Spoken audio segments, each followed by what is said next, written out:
सर्वेभ्यः अस्माकं समासवर्गे भवतां सर्वेषां स्वागतम्। गतिसंज्ञां कर्तुं गतिश्च इति विहाय अन्यानि सूत्राणि यानि सन्ति तेषाम् अध्ययनं जायमानमस्ति। तत्र अन्तिमं सूत्रं इदानीं वयं पठामः। तस्मात् पूर्वं किञ्चित् पुनस्मरणं कुर्मः।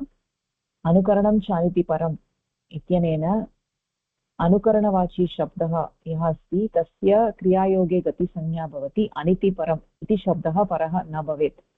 यथा काट्कृत्य इति समस्तपदम्।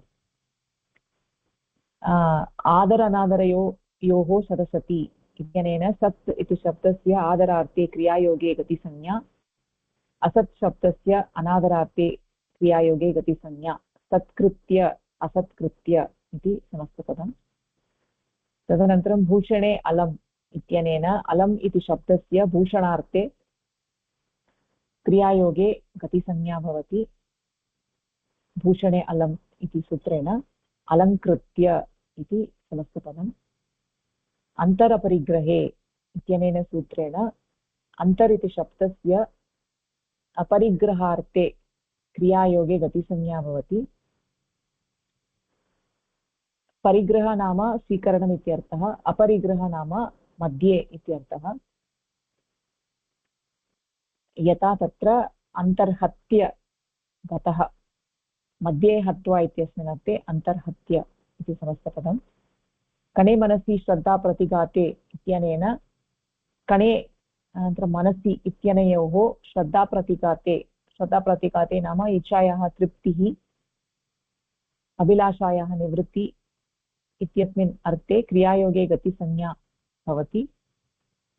तर्हि कणे हत्य पयः पिबति, मनोहत्य पयः पिबति इति उदाहरणम्। पुरोव्ययम् इत्यनेन पुरस् इति शब्दस्य इति अव्ययस्य क्रियायोगे गतिसंज्ञा भवति। पुरस्कृत्वा तत्र पुरस्कृत्य इति समस्तपदम्। अस्तञ्च इत्यनेन अस्तम् इति मान्तम् अव्ययं तस्य क्रियायोगे गतिसंज्ञा अस्तङ्गत्य इति अत्र समस्तपदम्।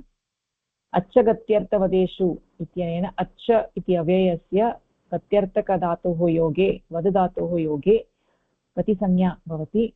अच्छगत्य इत्युक्ते अभिमुखं कृत्वा गमनम्। अच्छगत्य अच्छोद्य अभिमुखं कृत्वा वदनम् अच्छोद्य इति अस्ति। अधोनुपदेशे इत्यनेन अधशब्दस्य अनुपदेशे इत्युक्ते स्वस्य चिन्तनं स्वयं चिन्तनम् इत्यस्मिन् अर्थे क्रियायोगे गतिसंज्ञा भवति। अधकृत्य इति समस्तपदम्। अधः कृत्य अधः कृत्य इति तत्र समस्तपदम्। तिरोऽन्तर्धौ इत्यनेन अन्तर्धौ तिरस् इति अव्ययस्य क्रियायोगे गतिसंज्ञा तिरोभूय इत्युक्ते अपगमनं तिरोभूय इति समस्तपदम्। तर्हि तिरस् इत्येव शब्दस्य अन्तर्धौ इत्यस्मिन्नेव अर्थे विभाषाक्रिः इत्यनेन कृधातोः योगे विकल्पेन गतिसंज्ञा भवति। तिरस्कृत्य तिरः कृत्य तिरः कृत्य इति समस्तपदम्। व्यस्तप्रयोगः अपि शक्यते यतोहि विकल्पेन इति उक्तत्वात् तिरः कृत्वा इति व्यस्तप्रयोगः अपि शक्यते। उपाजे अन्वाजे इत्यनेन उपाजे अन्वाजे इति अव्ययपदे सः अनयोः कृधातोः योगे विकल्पेन गतिसंज्ञा भवति। कस्मिन् अर्थे इति चेत् दुर्बलस्य सामर्थ्यप्रदानं तस्मिन् अर्थे उपाजे कृत्य अन्वाजे कृत्य इति समस्तपदम्। साक्षात् प्रवृत्तिनि च इत्यनेन सूत्रेण साक्षात् प्रवृत्तिगणे केचन शब्दाः पठिताः तेषां क्रियधातोः योगे विकल्पेन गतिसंज्ञा भवति। अत्र च्व्यर्थः अपेक्षितः। च्वि प्रत्ययं विना च्व्यर्थः यदा गम्यते तदानीम् अत्र गतिसंज्ञा भवति। यथा साक्षात्कृत्य मिथ्याकृत्य चिन्ताकृत्य इत्यादीनि समस्तपदानि भवन्ति। च्व्यर्थः तत्र च्व्यर्थः गम्यते परन्तु प्रत्ययस्य विधानं नास्ति अत्र।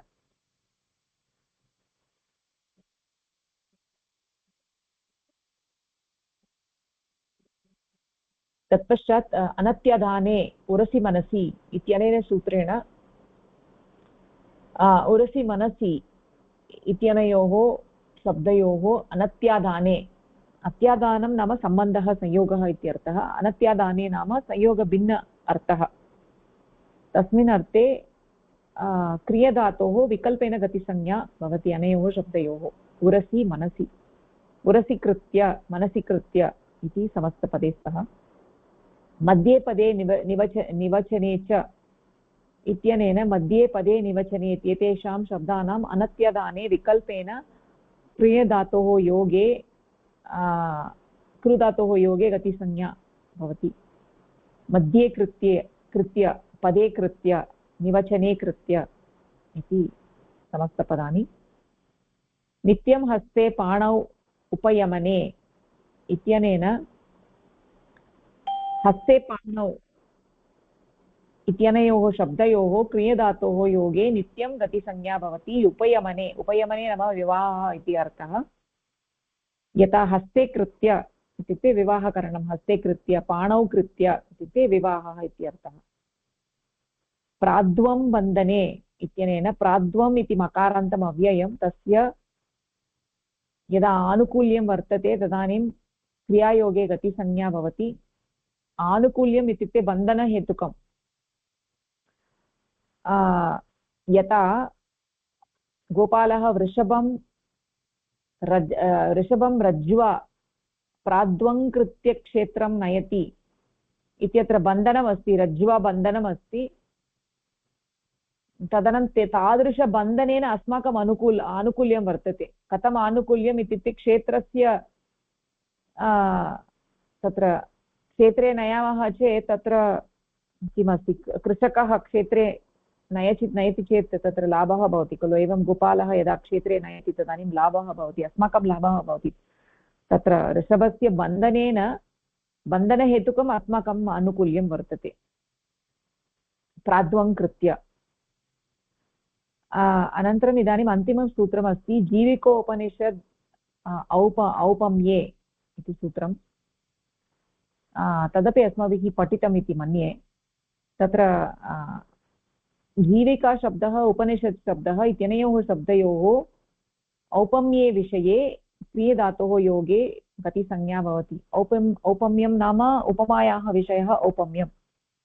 यदा तुलनायाः विषयः वर्तते तत्र गतिसंज्ञा भवति। यथा जीविकाम् इव कृत्वा जीविका कृत्य इत्युक्ते जीविकारूपेण स्वीकरणीयम् इति नास्ति, परन्तु तथा यथा कश्चन चित्रकलां जीविका कृत्य नगरे वसति, जीविकामिव कृत्वा नगरे वसति। एवमेव उपनिषदम् इव कृत्वा, काव्यम् उपनिषदम् इव कृत्वा, उपनिषत् कृत्य सः शिष्यान् पाठयति। इत्युक्ते तत्र वस्तुतः काव्यमस्ति, परन्तु तत्र बहवः अंशाः सन्ति ये उपनिषत्तुल्यं वर्तते, उपनिषत्तुल्य अंशः वर्तते इति कृत्वा, अंशः वर्तन्ते इति कृत्वा तत्र उपनिषत् कृत्य इति समस्तपदम् अस्ति। उपमायाः विषयः नास्ति चेत् गतिसंज्ञा अपि न भवति, समासः अपि न भवति। सर्वत्र एवमेव।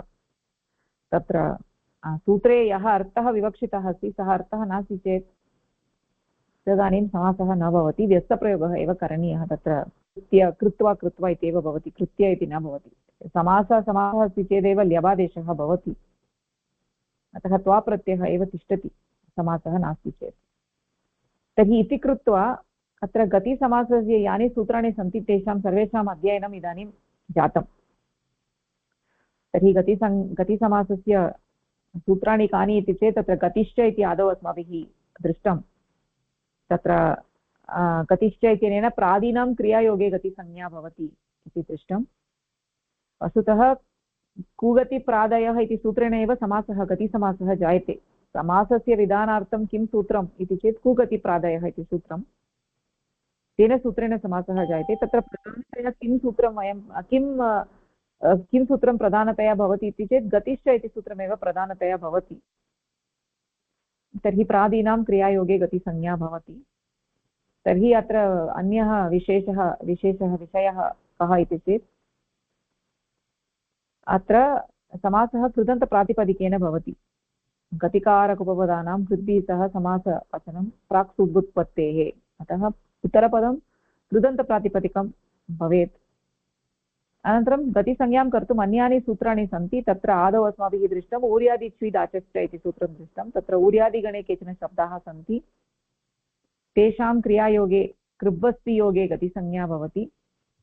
ऊरीकृत्वा, ऊरीकृत्य, उररीकृत्य इत्यादि। अनन्तरं च्यन्ताः अभूततद्भावे कृब्बस्तियोगे सम्पद्य कर्तरि च्विः इति सूत्रेण च्वि प्रत्ययस्य विधानं भवति। अभूततद्भावः गम्यते चेत् कृब्बस्तियोगे सम्पद्य कर्तरि च्वि प्रत्ययः विधीयते। तर्हि च्वि प्रत्ययस्य किमस्ति, ऊर्यादिच्विदाचश्च इत्यनेन च्वि प्रत्ययस्य गतिसंज्ञा भवति, च्यन्तस्य गतिसंज्ञा भवति। तर्हि कुगतिप्रादायः इत्यनेन गतिसमासः अपि भवति। अशुक्लं शुक्लं कृत्वा शुक्लीकृत्य इति समासः, गतिसमासः। अनन्तरं डाजन्तानाम् अपि गतिसंज्ञा भवति। डाच् प्रत्ययस्य विधानम् अव्यक्तानुकरणात् द्वयच् अवरार्धात् अनितौ डाच् इति सूत्रेण डाच् प्रत्ययस्य विधानं भवति। तर्हि डाजन्तानामपि गतिसंज्ञा भवति। तर्हि गतिसंज्ञा अस्ति चेत् गतिसमासः अपि भवति। कुगतिप्रादयः इत्यनेन कृब्बस्तियोगे समासः भवति। यथा पटपटाकृत्य इति अस्ति। एवमेव अव्यक्तानुकरणवाची शब्दः यः अस्ति तस्मिन् अच्वर्णद्वयं वर्तते। तादृशशब्दात् डाच् प्रत्ययः विधीयते।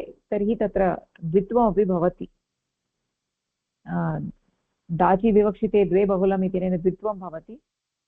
अतः पटत् कृत्वा इत्यत्र पटपटा कृत्य इति समासः। एवमेव अन्यानि अपि भवति। धमधमाकृत्य, धमत्कृत्य, धमत्करोति, धमत्करोति, धमधमा करोति, क्षमत् करोति, क्षमा करोति इत्येवं रीत्या तत्र डाजन्तशब्दाः सन्ति। इति कृत्वा आहत्य सर्वेषां गतिसंज्ञा विधायकसूत्राणि अस्माभिः अधीतानि। इदानीं किञ्चित् अग्रे गच्छामः। तत्र उपपदसमासः इति अन्यः विषयः अस्ति। अत्र किमस्ति इति चेत् उपपदसमासं क्षणं तत्र कुत्र अस्ति,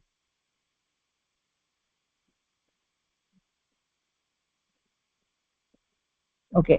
इदानीं गतिसमासः इति समाप्तः। कुगतिप्रादयः इत्यनेन कुसमासः, गतिसमासः, प्रादिसमासः इति त्रयाणामपि अध्ययनं जातम्।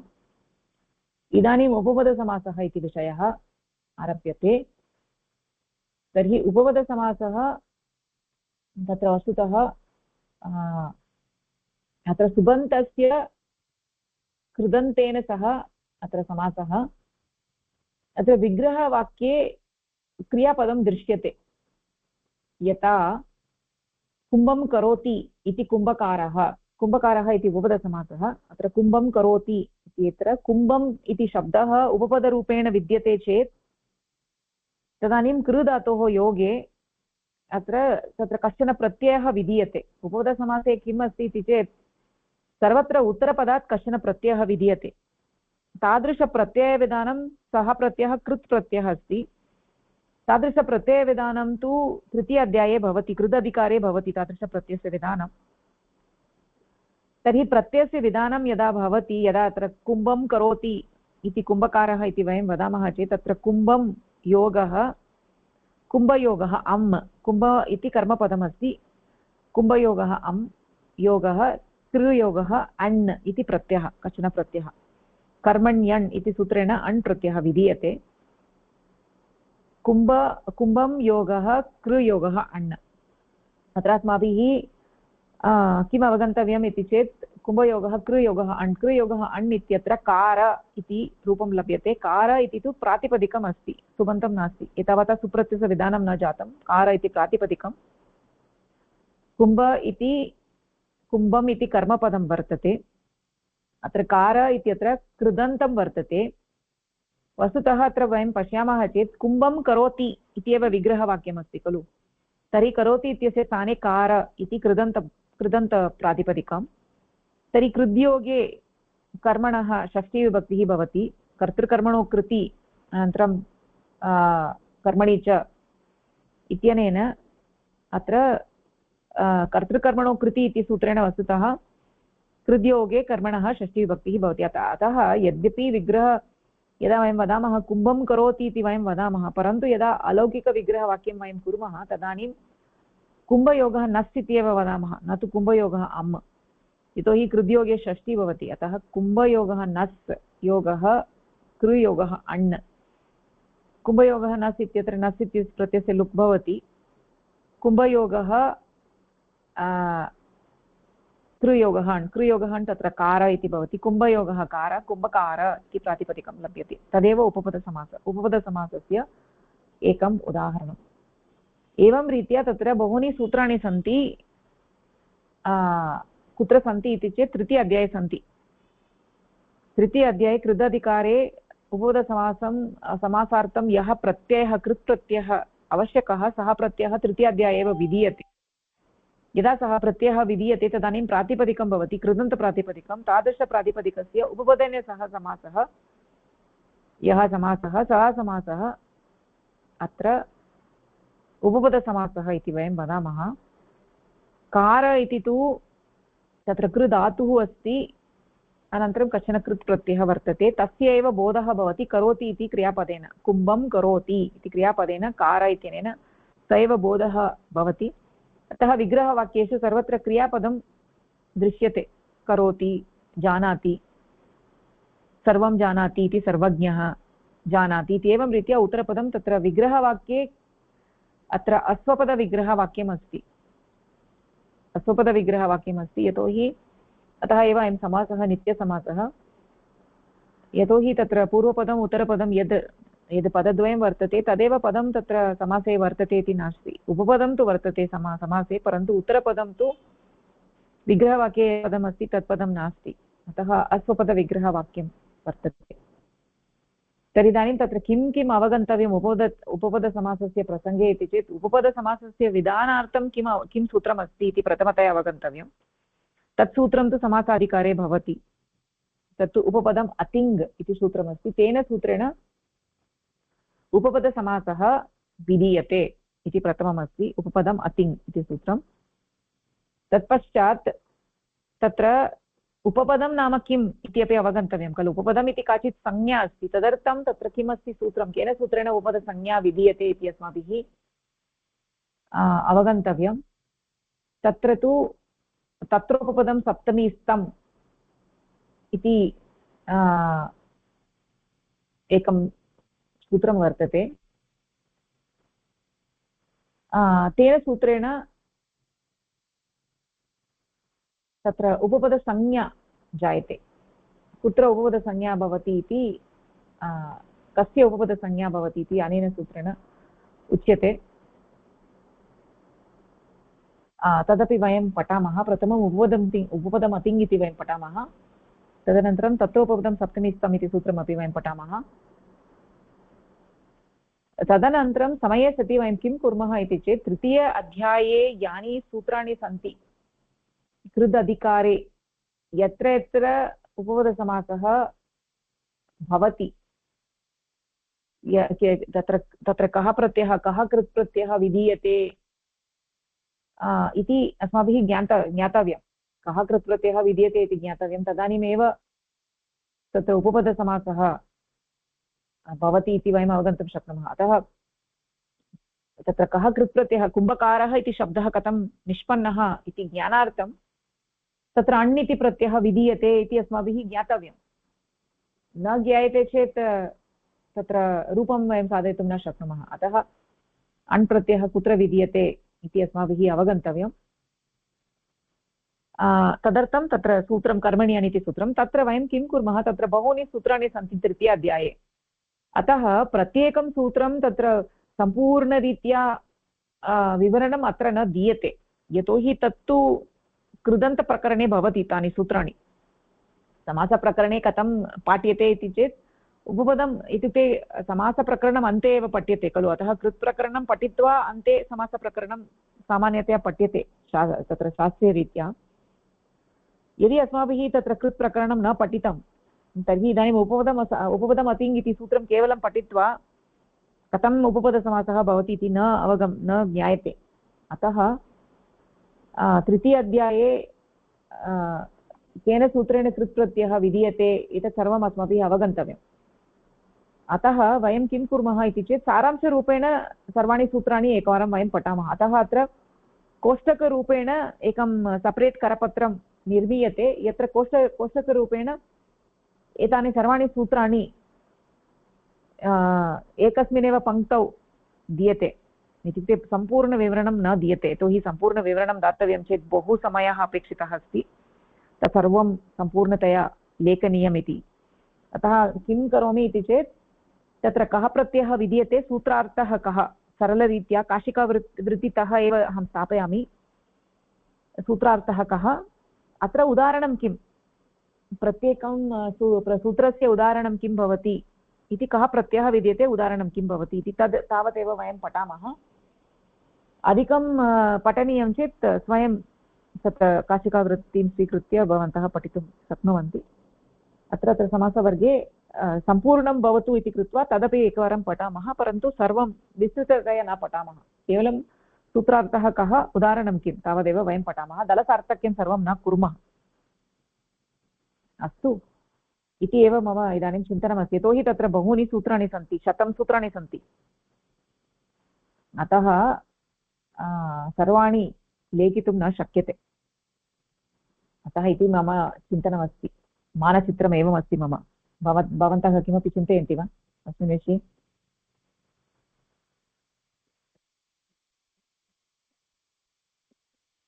सम्यक् भगिनि, धन्यवादः, तदेव पर्याप्तं भवति।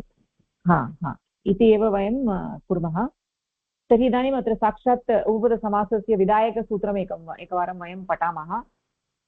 तर्हि अत्र कः पठति?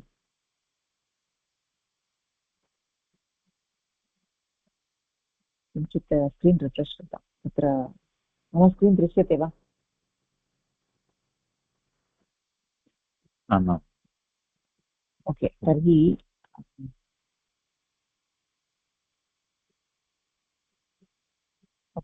इदानीं किम्, अनिमा भगिनी पठितुं शक्यते वा? आं भगिनि, पठामि। दृश्यते खलु मम स्क्रीन्? आम् आं भगिनि। उपपदसमासः। उपपदं नाम किम् इति अग्रिमेण सूत्रेण निर्दिश्यते। उपपदसमासः नित्यः न तु विकल्पः। यदा पूर्वपदम् उपपदम् अस्ति तदा धातुतः केचन प्रत्ययाः विधीयन्ते। उपपदमतिङ्। उपपदसंज्ञकं सुबन्तं समर्थेन सुबन्तेन सह नित्यं समस्यते, तत्पुरुषश्च समासो भवति। अयं समासः तिङन्तेन सह न भवति, अपि तु समर्थेन शब्दान्तरेण सह भवति। अतिङ् इत्यनेन तिङन्तपदेन सह समासस्य निषेधः भवति। अतिङन्तश्चायं समासः। अतिङ् इत्यनेन तिङन्तपदेन सह समासस्य निषेधः भवति। अतिङ्ग्रहणं ज्ञापयति यत् सुपासः न अनुवर्तते इति। सुपा इह न अनुवर्तते। आमां भगिनि, क्षम्यतां। सुपा इह न अनुवर्तते इति। उपपदं प्रथमान्तम्, अतिङ् प्रथमान्तं, द्विपदमिदं सूत्रम्। नित्यं क्रीडाजीविकयोः इत्यस्मात् सूत्रात् नित्यम् इत्यस्य अनुवृत्तिः भवति। सुबामन्त्रिते पराङ्गवत् स्वरे इत्यस्मात् सूत्रात् सुप् इत्यस्य अनुवृत्तिः भवति। प्राक्कडारात् समासः इत्यस्मात् सूत्रात् समासः इत्यस्य अधिकारः। सः सुपा इत्यस्य अधिकारः। तत्पुरुषः इत्यस्य अधिकारः। अनुवृत्तिसहितसूत्रम् उपपदं सुप् अतिङ् समर्थेन सह नित्यं तत्पुरुषः समासः। अत्र उपपदम् अतिङ् इत्यनेन उपपदं नाम किम् इति निर्दिश्यते इति। सः समासः नित्यः भवति। तत्र सुबन्तं उपपदसंज्ञकं सुबन्तं समर्थेन सुबन्तेन सह नित्यं समस्यते इति दत्तमस्ति परन्तु इति अस्ति दत्तं तथा न इत्युक्ते सामान्यतया एवं चिन्तयामः परन्तु वस्तुतः सूत्रार्थः तथा न भवेत् सत्यं समासः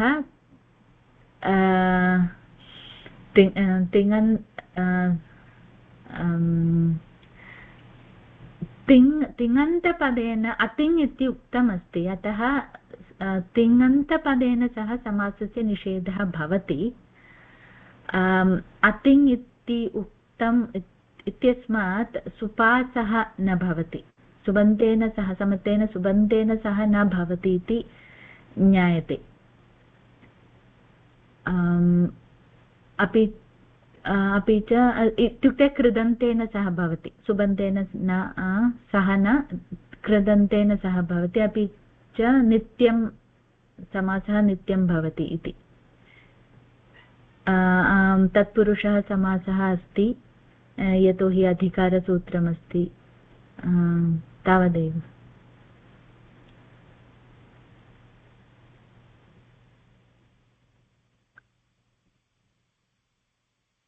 अन्यत् किमपि वक्तव्यं वा भगिनि धन्यवादः भगिनि समीचीनं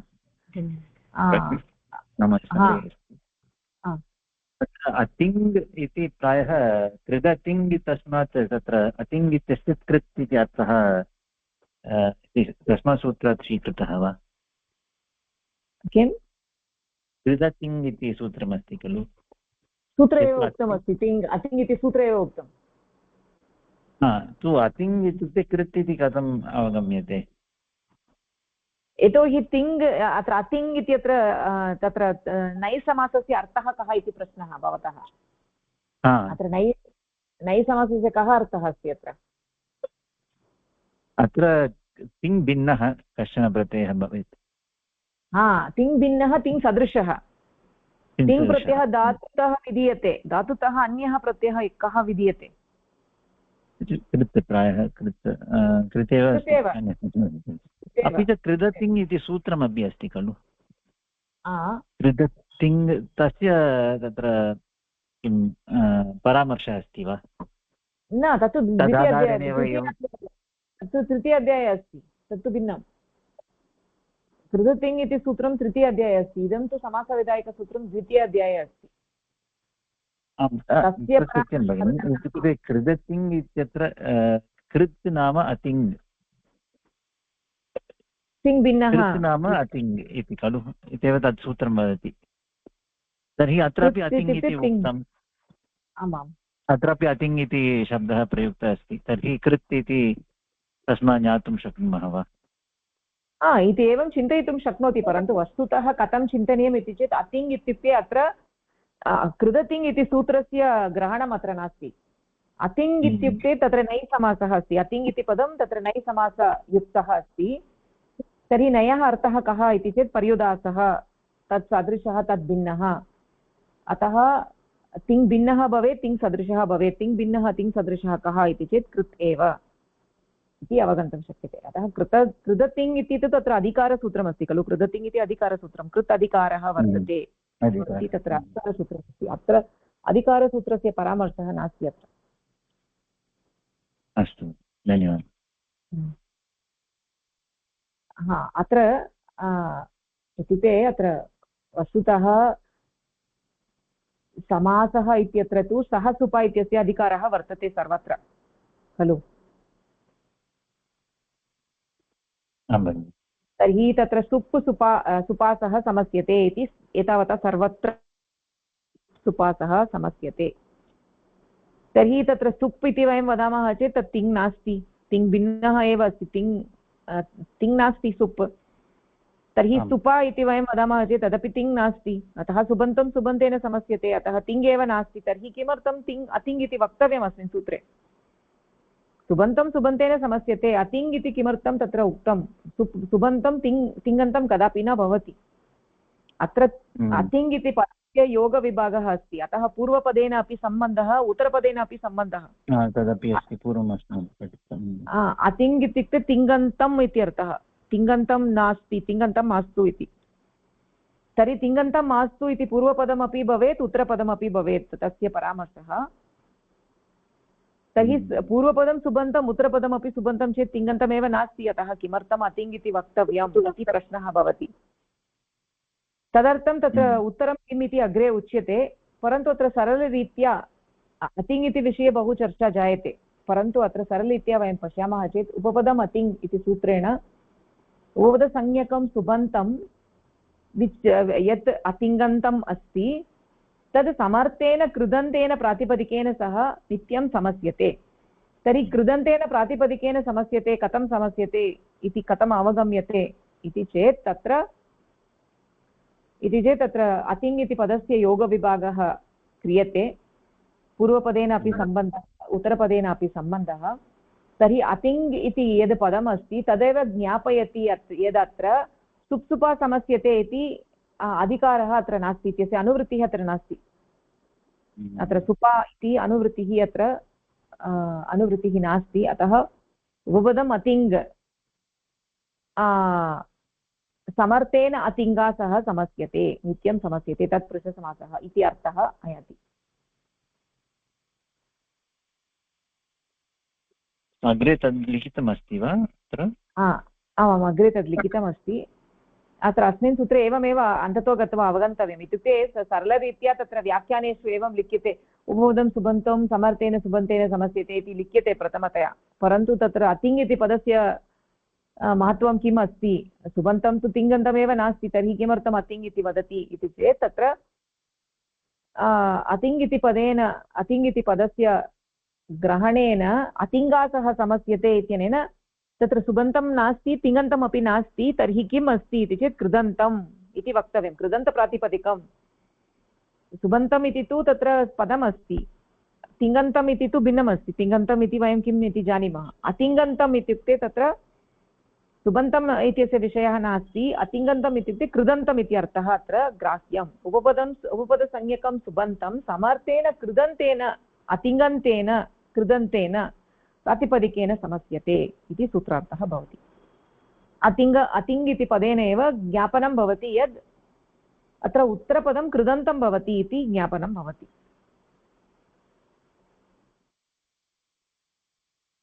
तदर्थं यद् ज्ञापनम् अस्ति सूत्रे तदाधारेण एव परिभाषा अपि कृता, कतिकारक उपपदानां कृद्भिः सह समासवचनं प्राक् सुबुत्पत्तेः इति परिभाषायाः ज्ञापनं किम् इति चेत् अतिङ् इति पदमेव ज्ञापनम्, अस्मात् ज्ञापनात् एव परिभाषा अपि कृता वर्तते।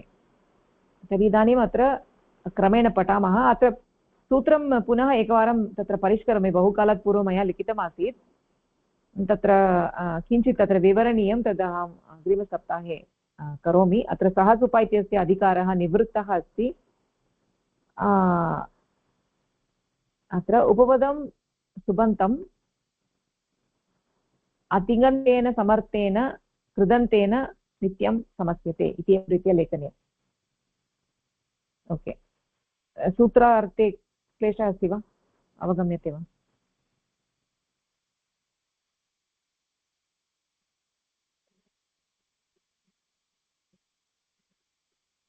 सामान्यार्थः अवगतः, विशेषार्थः अवगतः। विशेषार्थः इत्युक्ते अतिङ् इति पदमेव विशेषार्थः। तर्हि उपपदम् इत्यस्य कः अर्थः इति अस्माभिः इदानीं तत्र सूत्रस्य उपपदम् अतिङ् इति सूत्रं पुनः एकवारम् अनन्तरं पठिष्यामः। अत्र सम्पूर्णतया अवगमनार्थम् उपपदं नाम किम् इति अवगन्तव्यम्, अनन्तरम् अतिङ् इति पदस्य कीदृश अर्थः इति अवगन्तव्यं। तद् अवगम्यते चेत् अपि च तृतीयमस्ति सुप्सुपा इत्यस्य निवृत्तिः, सहसुपा इत्यस्य निवृत्तिः, इत्यस्य अधिकारस्य निवृत्तिः इत्यपि अवगन्तव्यम्। इति त्रयमपि अवगच्छामः चेत् सूत्रार्थः सम्पूर्णतया अवगम्यते।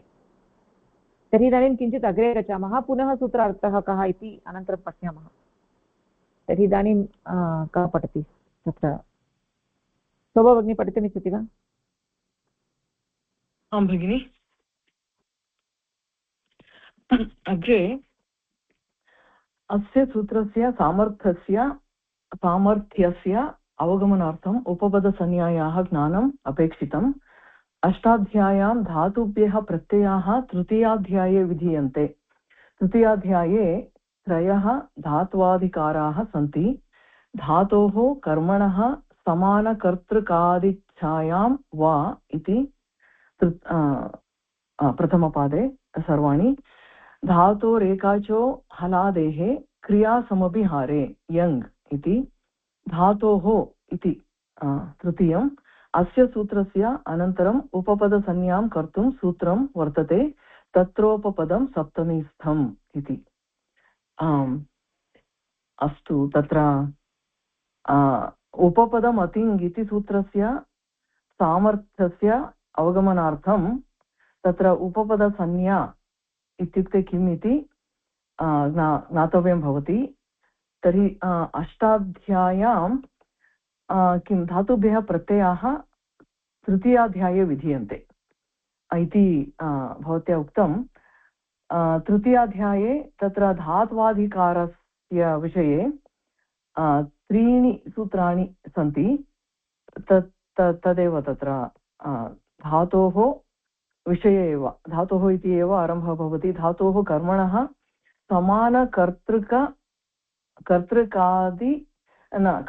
क्षम्यतां, धातोः कर्मणः समानकर्तृकात् इच्छायां वा इत्युक्ते तत्र कर्मणः समानकर्तृका इच्छायाम् इति भवति। धातोः एकाचः हलादेः क्रियासमभिहारे यङ् इति तत्र अस्तु श्रुतं, किन्तु इदानीं स्मरणे नास्ति भगिनि। धातोः इति सूत्रं यङ् प्रत्ययस्य विधानार्थं सूत्रं तावदेव। आम्, हा, तत्र क्रियासमभिहारे इति किमस्ति? पौनपुण्यम् इति। ओ अस्तु अस्तु। धातोः इति सूत्रस्य अनन्तरम् उपपदसंज्ञां कर्तुं अन्यत् सूत्रमस्ति तत्रोपपदं सप्तमीस्थम् इति। अस्तु, तदनन्तरं तत्र उपपदम् अतिङ् इति न परसूत्रमस्ति। तत्रोपपदं सप्तमीस्थम् इति तु उपपदम् अतिङ् इत्यस्मात् परसूत्रमस्ति। पूर्वसूत्रं, क्षम्यतां, पूर्वसूत्रमेव। अस्तु, तर्हि द्वितीयाध्याये उपपदम् अतिङ् इति अस्ति, किन्तु एतानि सूत्राणि तृतीयाध्याये तेषाम् आरम्भः भवति। इत्युक्ते तत्र किमर्थं तत्र त्रीणि सूत्राणि सन्ति इति उक्तानि इति चेत् धातोः अधिकारः, अत्र धातोः अधिकारः इति वक्तव्यं चेत् तत्र त्रीणि सूत्राणि सन्ति। धातोः कर्मणः समानकर्तृकात् इच्छायां वा इति एकं सूत्रं, येन तत्र सन् प्रत्ययस्य विधानम् अस्ति। अनन्तरं धातोरेकाचो हलादेः क्रियासमभिहारे यङ् इति, तत्र तु यङ् प्रत्ययस्य विधानम्। अनन्तरं धातोः इति एकम् अन्यत् सूत्रमस्ति धातोः। तर्हि धातोः इत्यस्य अधिकारे यानि सूत्राणि सन्ति तत्र एव तत्र उपपदं सप्तमीस्थम् इत्यनेन उपपदसंज्ञा भवति धातौ। तत् यतोहि एतत् अस्य सूत्रस्य अनन्तरमेव तत्र किमस्ति, कृदतिङ् इति सूत्रम् आयाति। धातोः इति सूत्रमस्ति, तत्र उपपदं सप्तमीस्थम् इति सूत्रमस्ति अग्रिमसूत्रं, तदनन्तरं कृदतिङ्। अतः धातोः इति अधिकारे 3191 इत्येतत् सूत्रं, तस्य अधिकारः तृतीयाध्यायस्य अन्तपर्यन्तम् अस्ति। अस्मात् सूत्रात् आरभ्य तृतीयाध्यायस्य अन्तपर्यन्तं धातोः इत्यस्य अधिकारः अस्ति। अस्य सूत्रस्य अनन्तरं तत्रोपपदं सप्तमीस्थम् इति सूत्रं, येन सूत्रेण उपपदसंज्ञा विधीयते। तस्य अनन्तरम् अस्ति कृदतिङ् इति सूत्रं। कृदतिङ् इति अधिकारे एव कृत् प्रत्ययस्य विधानं भवति, यत्र उपपदसमासः अपि शक्यते। कुत्र उपपदसमासः शक्यते इति अस्माभिः चिन्तनीयं। तत्र यत्र यत्र उपपदसंज्ञा भवितुम् अर्हति तत्र एव उपपदसमासः भवितुम् अर्हति। इत्युक्ते सर्वत्र कृदतिङ् इति अधिकारे यानि यानि सूत्राणि सन्ति सर्वत्र उपपदसमासः भवति इति नास्ति, तत्र बहूनि सूत्राणि सन्ति।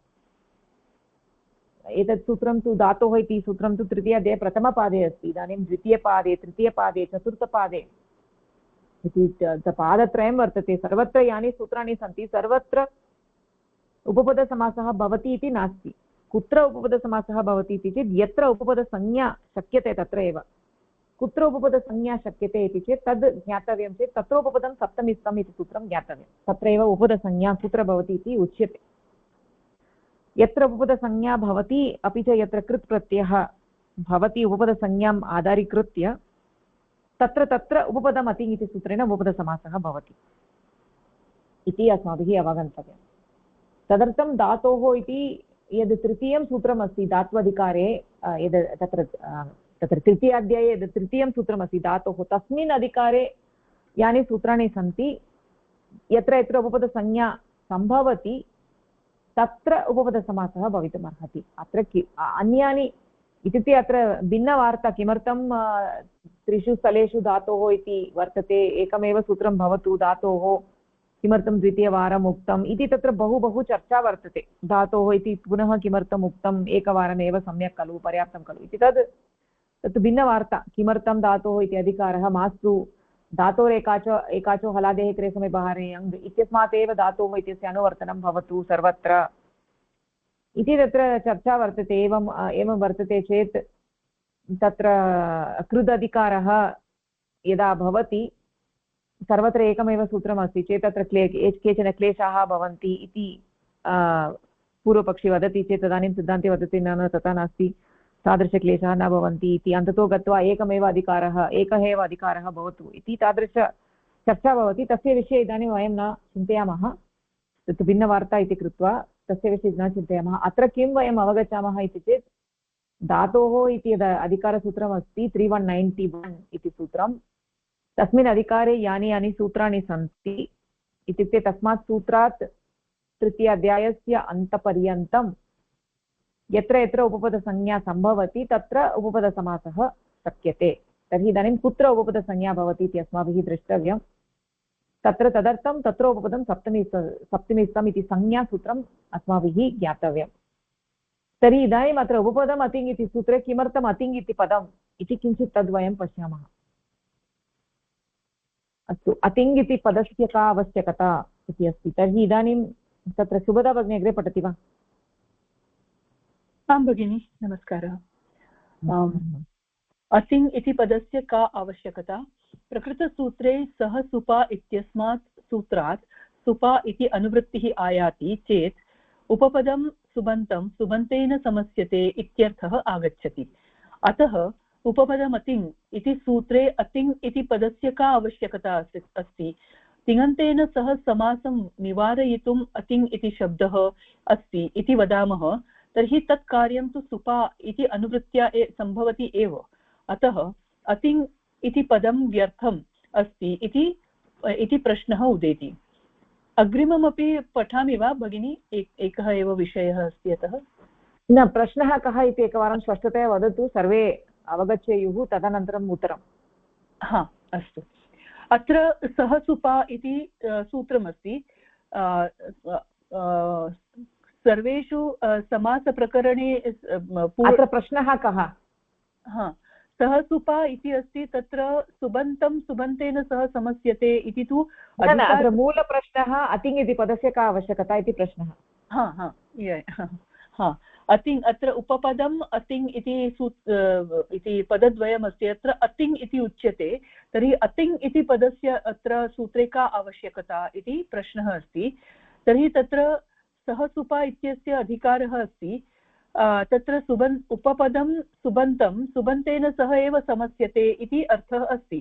सुबन्तं नाम तु अतिङ् एव। तर्हि पुनः उपपदम् अतिङ्, उपपदसमासस्य कृते तु सः सुपा इत्यस्य एव अनुवृत्तिः पर्याप्तमस्ति। तर्हि पुनः एकवारम् उपपदम् अतिङ् इति विशिष्टरीत्या तत्र सूत्रे किमर्थम् उक्तमस्ति इति एकः प्रश्नः उदेति। यतोहि अतिङ् नाम सुबन्तम् एव खलु। तर्हि सुबन्तम् अस्ति अथवा तिङन्तमस्ति, तर्हि अतिङ् इति अस्ति, तर्हि सुबन्तमेव अस्ति। तत् सुबन्तं तु सः सुपा इत्यनेन एव तस्य अर्थः अवगम्यते। तर्हि सूत्रे पुनः अतिङ् इति ग्रहणं किमर्थम् इति प्रश्नः अस्ति। सर्वे प्रश्नः कः इति सर्वैः बुद्धं वा? अरुणा भगिनी अवगतं वा? प्रश्नः कः?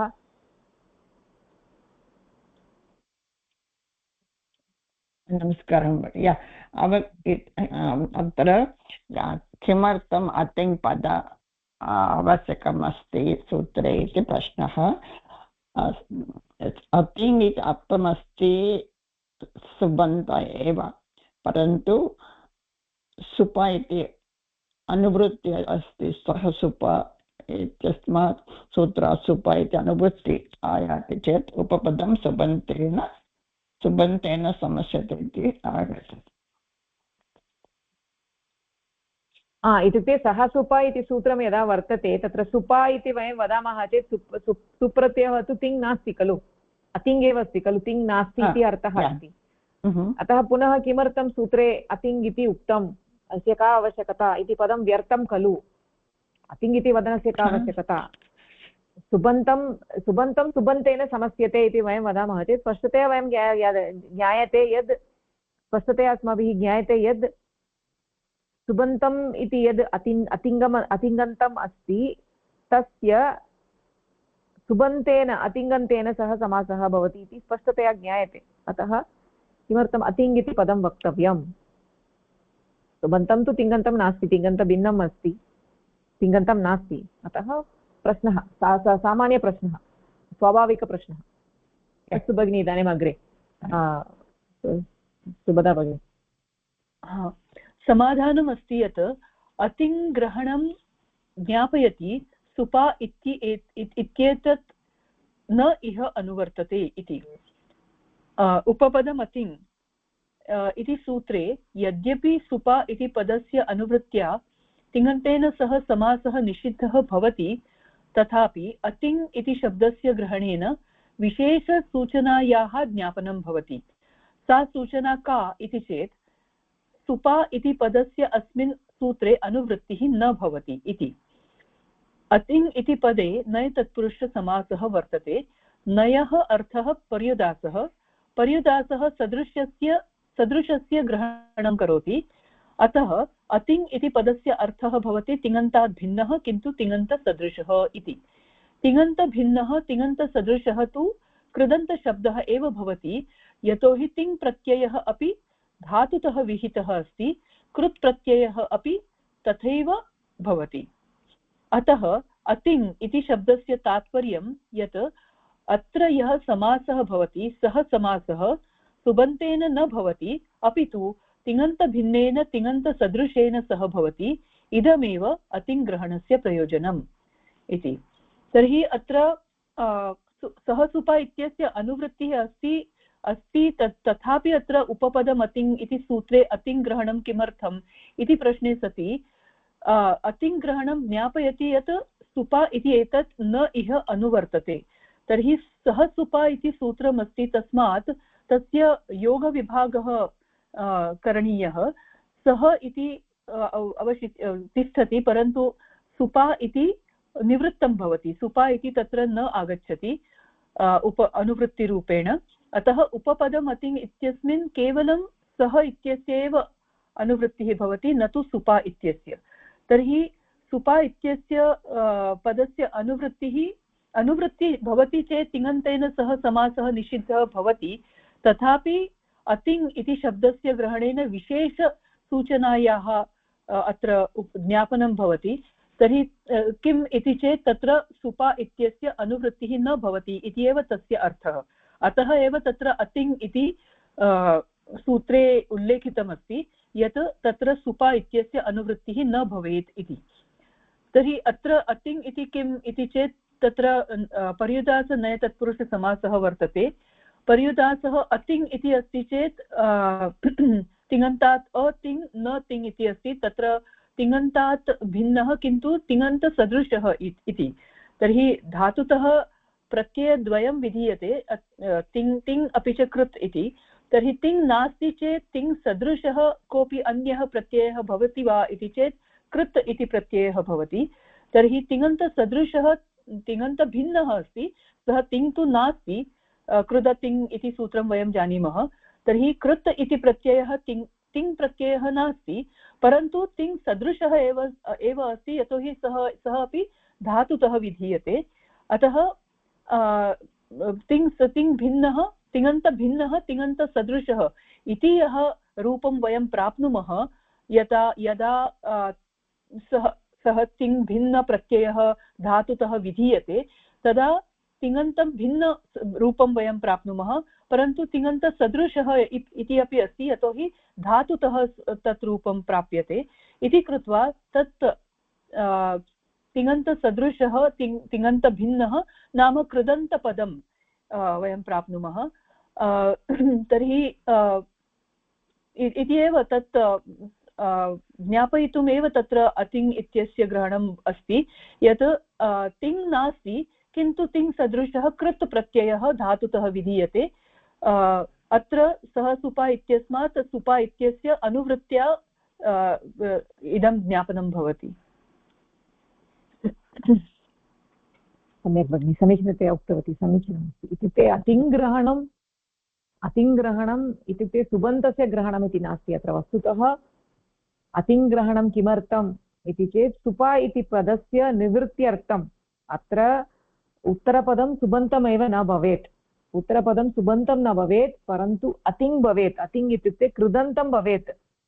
अतिङ् इत्यनेन नै तत्पुरुषसमासः, इत्युक्ते तिङन्तात् भिन्नः, तिङन्तसदृशः, तिङन्तेन सदृशः।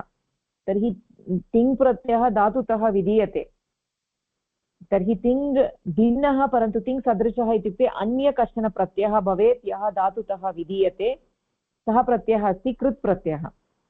अतः अत्र अतिङ् इति पदस्य इत्युक्ते आदौ अस्माकं प्रश्नः आसीत्, सुपा इति वदामः चेत् अतिङन्तमेव अस्ति खलु इति चेत् न, तथा नास्ति। सुबन्तम् इति वयं वदामः चेत् तत्र तिङ् नास्ति इति अवगम्यते, परन्तु सुबन्तं नास्ति इति न अवगम्यते खलु। अत्र तु सुबन्तमपि न भवेत् इति एव विषयः अस्ति। अतः अत्र अतिङ् इति वदनेन सुबन्तमपि मा भवतु इति एव अत्र अन्ततो गत्वा विषयः अस्ति। इत्युक्ते कृदन्तं प्रातिपदिकं भवतु इति अत्र विवक्षा अस्ति। अतः एव अतिङ् इति पृथक्तया उक्तं। केवलं सुप्सुपा इति एव अनुवृत्तिः अस्ति चेत् तर्हि सुबन्तं सुबन्तेन समस्यते, तर्हि सुबन्तं तिङन्तं नास्ति इति अवगम्यते, परन्तु तिङन्तं नास्ति इति प्रसज्यप्रतिषेधः अत्र अर्थः न इष्टः। सुबन्तं तिङन्तं नास्ति इति अर्थः न इष्टः, अत्र प्रसज्यप्रतिषेधः न इष्टः अस्ति।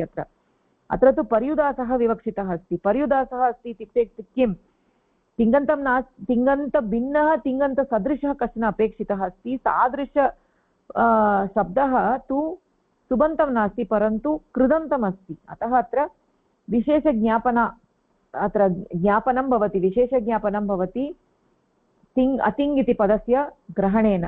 तादृश अर्थबोधः केवलं सुप्सुपा इति वदनेन न लभ्यते। सुपा इति वयं वदामः चेत् केवलं तिङन्तः, तिङ् निषेधः भवति, तिङन्तेन सह समासः निषिद्धः। तर्हि निषेधः इत्युक्ते प्रसज्यप्रतिषेधः, प्रसज्यप्रतिषेधः एव लभ्यते सुप्सुपा इति अनुवृत्तिद्वारा, परन्तु अत्र प्रसज्यप्रतिषेधः न इष्टः, अपि तु पर्युदासः इष्टः। पर्युदासग्रहणं कथं कर्तुं शक्यते इति चेत् केवलं सुप्सुपा इत्यनेन न भवितुमर्हति, अतः अतिङ् इति वक्तव्यं, तदानीमेव पर्युदासग्रहणं भवति, येन सुप्सुपा इत्यस्य निवृत्तिः अपि तु तत्र कृदन्तस्य ग्रहणं भवति। अवगतं वा?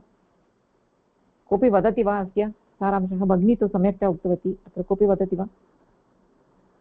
वदतु भगिनी, न अवगतं सम्यक्। न अवगतं वा? ओके, इदानीं पश्यतु, सामान्यतया समासेषु सुप् सुपा इति अनुवर्तते खलु। सः सुपा इति सूत्रेण सुप् सुपा इति अनुवर्तते। तस्य अर्थः अस्ति सुबन्तं समर्थेन सुबन्तेन समस्यते इति अर्थः अस्ति। तर्हि सुबन्तम् इत्युक्ते तिङन्तं नास्ति इति अवगम्यते। सुबन्तं सुबन्तेन समस्यते इत्युक्ते सुबन्तं यत् तिङन्तं नास्ति तद् सुबन्तेन यत् तिङन्तं नास्ति तेन समस्यते इति अवगम्यते। अतः अतिङ् इति पदं किमर्थम् उक्तम्? अत्र तिङन्तेन न समस्यते इति तु अवगम्यते सुप्सुपा इति वदनेन एव। तर्हि किमर्थम् अतिङ् इति सूत्रे उक्तम् इति चेत् सुप्सुपा इति अनुवृत्तिद्वारा किम् अवगम्यते इति चेत् तत्र प्रसज्यप्रतिषेधः एव अवगम्यते। इत्युक्ते तिङन्तं नास्ति, सुबन्तं तिङन्तं नास्ति इति अर्थः अवगम्यते। तेन तिङन्तेन समासः न भवति इति अवगम्यते।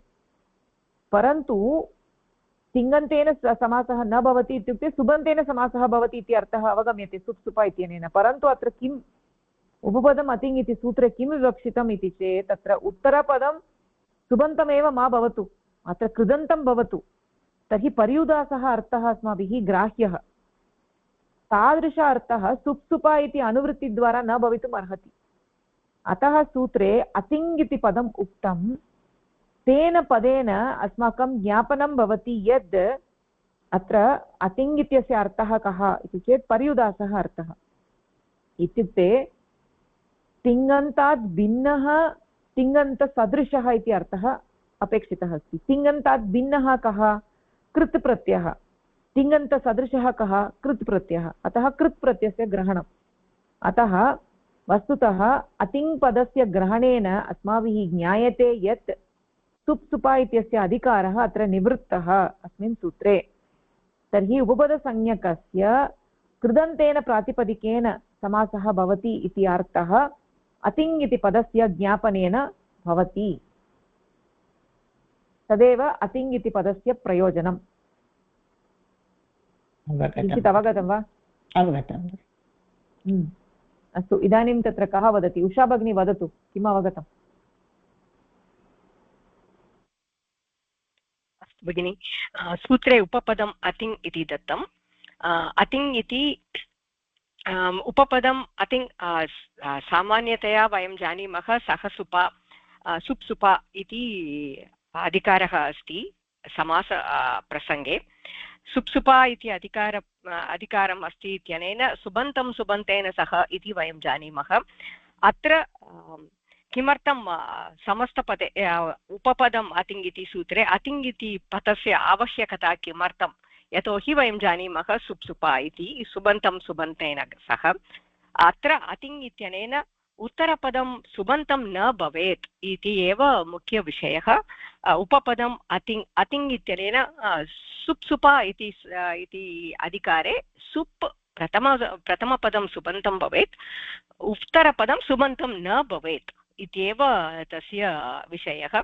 उत्तरपदं सुबन्तं न भवेत् चेत् किम् अत्र वक्तुं शक्यते इति चेत् कृतन्तम् एव भवेत्। न सुबन्तं न भवेत् इति अर्थः नास्ति। अत्र प्रथमतया केवलं सुप् इत्यस्य अधिकारः अस्ति चेत् सुबन्तं सुबन्तेन समस्यते, तर्हि सुबन्तं तिङन्तं नास्ति, तिङन्तस्य निषेधः। सुबन्तं सुबन्तेन समस्यते इति वयं वदामः चेत् तत्र तिङन्तेन समासः न भवति इति एव अवगम्यते खलु। तावानेव अर्थः पर्याप्तः नास्ति अत्र। अस्तु, सो पर्युदास एव उपपदम् अतिङ् इत्यनेन उपपदम् अतिङ् इत्यनेन पर्युदासप्रतिषेधः एव दत्तं। पर्युदास इत्युक्ते अतिङ् इत्यनेन तिङ् भिन्न तिङ् सदृशप्रत्ययः भवेत् इति। तिङ् भिन्न तिङ् सदृशप्रत्ययः कृत् प्रत्ययः एव भवितुम् अर्हति। तथा उपपदम् अतिङ् इति सूत्रेण अतिङ् इत्यनेन कृदन्तपदेन उत्तरपदं कृदन्तपदेन सह समस्तपदं भवेत् इति अतिङ् इत्यनेन दत्तम् इति। तिङर्थात् भिन्न तिङर्थसदृशः कृत् प्रत्ययः एव। तदा कृत् प्रत्ययेन सह समस्तपदं भवति। उपपद संज्ञकपदं कृदन्तपदेन सह समासः जायते, तदेव उपपदसमासः। उपपदसंज्ञा अपि सूत्रैः दत्तम्, अन्यसूत्रैः दत्तम्। अपि च अत्र अतिङ्ग्रहणम् इति वयं वदामः चेत् अतिङ् इति पदस्य योगविभागः अस्ति इति उक्तं। पूर्वपदेन अपि सम्बन्धः, उत्तरपदेन अपि सम्बन्धः इति। तर्हि पूर्वपदे अपि अतिङ् इति वयं वदामः चेत् तत्रापि एवमेव भवतु खलु। उपपदं कृदन्तप्रातिपदिकं कृदन्तेन समासः भवतु इति वदतु इति चेत् तथा वक्तुं शक्यते वा इति चेत् तथा न वक्तुं शक्यते, यतोहि उपपदम् इति विशिष्टसंज्ञा वर्तते। उपपदम् इति विशिष्टसंज्ञा वर्तते। उपपदं कुत्र भवति इति सूत्रेण साक्षात् उक्तमस्ति।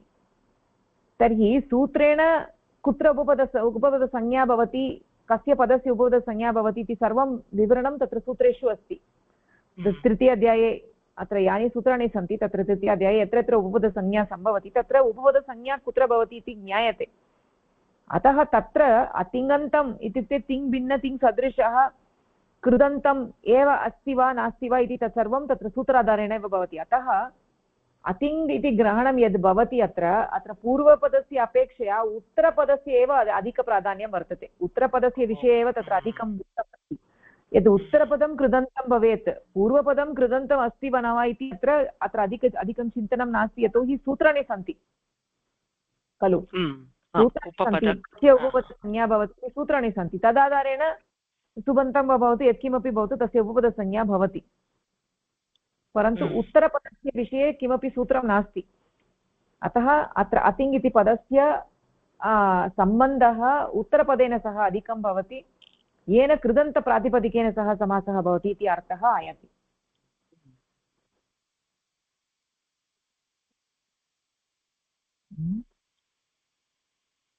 उपपदम् अतिङ् इति उक्तम् इति, सो पूर्वपदेन अपि परामर्शः इति भवितुम् अर्हति इत्यनेन, पूर्वपदेन अपि सम्बन्धं भवितुम् अर्हति इत्यनेन तदपि कृदन्तपदं वा इति चेत् न उपपदम् इति दत्तम्। उपपदम् अतिङ् उपपदम् इति अन्यसूत्रैः सह विधीयते।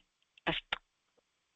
इत्युक्ते लक्ष्मीभगिनी पृच्छति कृदन्तेभ्यः च सुप् विधीयते खलु, अतः किमर्थं सुपा निवर्तनीयं तत्र इत्युक्ते सामान्यतया पदस्य पदेन सह समासः इति अर्थः अस्ति खलु, परन्तु अत्र तथा नास्ति।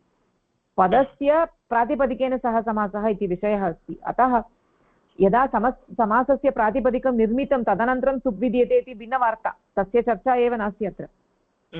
समासस्य प्रातिपदिकं भवति, तदनन्तरं सुप्रत्ययस्य विधानं भवति, तदनन्तरं पदं भवति इति भिन्नवार्ता। इदानीं कुम्भकार इति प्रातिपदिकं लब्धं, तस्मात् सुप्रत्ययः विधीयते चेत् कुम्भकारः इति शब्दः निर्मितः भवति, तस्य वार्ता अत्र नास्ति, तस्य चिन्तनं नास्ति। अत्र प्रातिपदिकनिर्माण अवसरे सामान्यतया किं भवति इति चेत् सुबन्तं सुबन्तेन समस्यते, अनन्तरं सुपधातुप्रातिपदिकयोः इत्यनेन सुप्रत्ययस्य लुप् भवति उभयत्र, पूर्वपदे उत्तरपदे, येन समासस्य प्रातिपदिकं लभ्यते।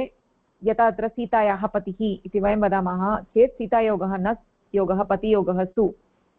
सीतायाः इत्यपि पदमस्ति, पतिः इत्यपि पदमस्ति। इदानीं पदद्वयम् अस्ति। यदा समास अवसरे प्रक्रियायां सुपधातुप्रातिपदिकयोः इत्यनेन सुब्लुक् भवति, अतः सीतायोगः पति, सीतापति इति प्रातिपदिकं लभ्यते। तदनन्तरं सुप्रत्ययस्य उत्पत्तिः सीतापतिः इति शब्दः पदं लभ्यते। एवम् अत्रापि भवतु इति चेत् अत्र तथा नास्ति इत्येव विषयः अस्ति। अत्र कुम्भं योगः कारः इत्यनेन समासः नास्ति, कुम्भं योगः कारः इत्यनेन समासः नास्ति। अत्र कारः इति पदं नास्ति। अत्र कुम्भयोगः अं योगः कारयोगः स्तु इति नास्ति। अत्र तादृश अवस्थायां समासः नास्ति, पदद्वयम् अस्ति, समासः इति नास्ति। एतादृश अवस्थायां तत्र अण् प्रत्ययः अपि न विधीयते। अण् प्रत्ययस्य विधानार्थम् उपपदं भवेत्, कुम्भम् इति पदं भवेत्, तदनन्तरं कृ इति धातुः भवेत्, अनन्तरं तस्मात् अण् इति प्रत्ययः विधीयते। तर्हि इदानीम् अण् प्रत्ययस्य अनन्तरं सुप्रत्ययस्य विधानं भवति, तदनन्तरमेव समासः इति विषयः नास्ति। अत्र कृयोगः अण् इति अवस्थायामेव समासः भवति, अतः कुम्भयोगः कार, कुम्भकार इति प्रातिपदिकं लभ्यते इत्येव विषयः। एवं किमर्थं करणीयम् इति चेत् अस्माभिः पूर्वं बहु किमपि चर्चितं। यदा तत्र सुप्रत्ययस्य विधानं भवति तदनन्तरं समासः क्रियते चेत् तत्र दोषाः भवन्ति, स्त्रीप्रत्ययप्रसङ्गे दोषाः भवन्ति इति अस्माभिः पूर्वं चर्चितं। तत्र गत्वा द्रष्टव्यम्। इत्युक्ते गतिसमासस्य प्रसङ्गे अस्य विषये विस्तृतचर्चा जाता। किमर्थं प्रातिपदिक अवसरे एव समासः भवेत्, किमर्थं पदसंज्ञायाः अनन्तरं इत्युक्ते सुविधानानन्तरं समासः किमर्थं न भवति इति अस्माभिः पूर्वं चर्चितं। तत्र दोषाः भवन्ति। एवं रीत्या भवति चेत् स्त्रीप्रत्ययविधान अवसरे अश्वक्रीति इति शब्दः न लभ्यते, अश्वक्रीता इति शब्दः लभ्यते इति एतत् सर्वम् अस्माभिः दृष्टं। तत्र एव गत्वा पश्यन्तु। अतः अत्रापि उपपदसमासप्रसङ्गे अपि सुविधानात् प्राक् एव समासः भवेत्, नो चेत् अत्रापि दोषाः भवेयुः। आम् दृष्टवन्तः। अस्तु भगिनि, धन्यवादः। धन्यवादः। एतावता कोऽपि संशयः अस्ति वा? अयं विषयः मुख्यः विषयः अस्ति, सम्यक्तया अवगन्तव्यं। नो चेत् इदानीं न अवगच्छामः चेत् सर्वदा भ्रमः एव भवति अस्य विषये।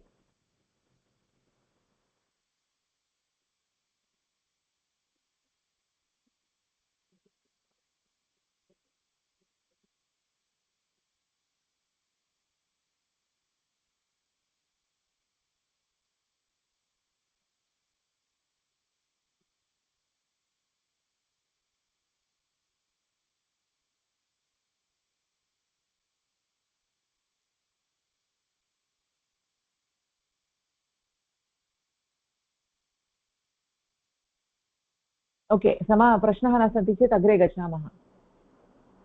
तर्हि ओके, इदानीम् अन्य कोऽपि पठति वा? केन न पठितम्?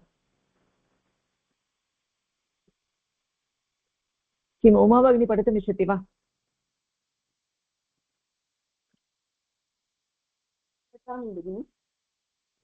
एकक्षणं भगिनी, अत्र उमा भगिनी पठति, उमा भगिन्याः संशयाः सन्ति चेत् तदानीम् अनिमा भगिनी वदति।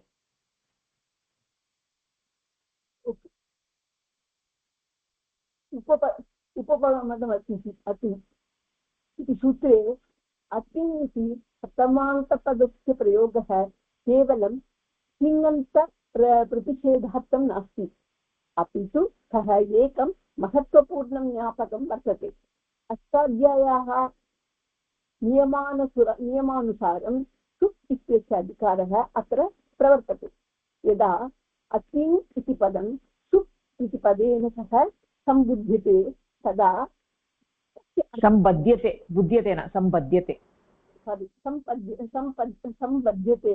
तदा तस्य अर्थः भवति सुबन्तं भवेत् परन्तु तिङन्तं मा भवेत्। ओके, एतद् अतिङ् ग्रहणं सुप् इत्यनुवर्तिं बाधित्वा एतां परिभाषां ज्ञापयति यत् गतिकारकोपपदानां कृद्भिः सह समासो तिङन्तं मा भवेत्। एतत् अतिङ् ग्रहणं सुप् इति अनुवर्तिं बाधित्वा एतां परिभाषां ज्ञापयति यत् गतिकारकोपपदानां कृद्भिः सह समासो वाच्यात् प्राक् सुबुत्पत्तेः। अत्र अतिङ् इति पदं ज्ञापयति यत् अस्मिन् समासे उत्तरपदस्य कृदन्तस्य सुबन्तत्वं सुप्रत्ययः अनिवार्यं नास्ति। उत्तरपदे सुप्रत्ययस्य उत्पत्तिः भवेत् इति अपेक्षां विना एव अर्थात्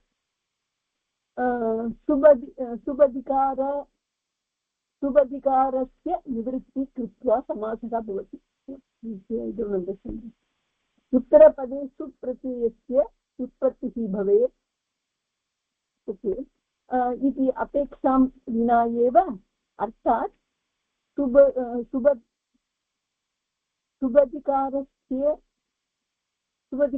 निवृत्तिं कृत्वा समासः भवति। अतिङ् इति पदं सुप् इत्यस्य विशेषणत्वेन सुबधिकारस्य निवृत्तिः करोति, येन उत्तरपदस्य निवृत्तिं करोति येन उत्तरपदस्य कृदन्तस्य सुबन्धत्वात् पूर्वमेव उपपदेन सह समासः सिद्ध्यति। अत्र उपपदमति इति सूत्रं 2-19 विवरणं दत्तं। उपपदम् अतिङ् इति सूत्रे अतिङ् इति पदस्य अर्थः अर्थस्य विवरणं दत्तम्।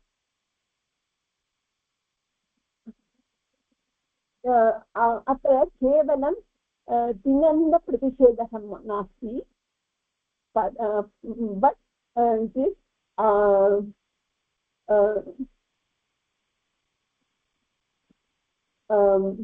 कृदन्तपदमपि अत्र गन्तुं शक्यः।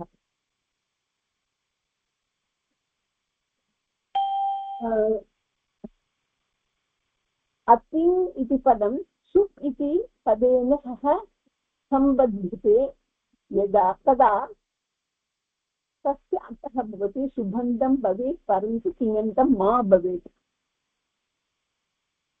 एतत् अतिङ् ग्रहणं सुप् इत्यनुवृत्तिः बाधित्वा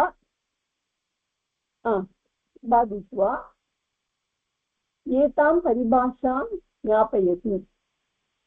प्रतिकारकोपपदानां कृद्भिः सह, ओके, प्रथमे वक्तव्यं, कृद्भिः सह समासो वाच्या प्राक् सुबुत्पत्तेः।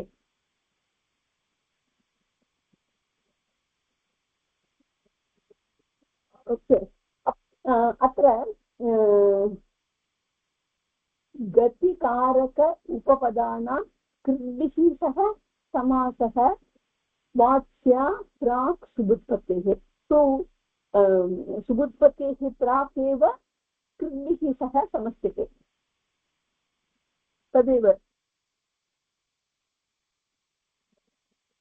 अनिमा भगिनी किञ्चित् साहाय्यं करोतु।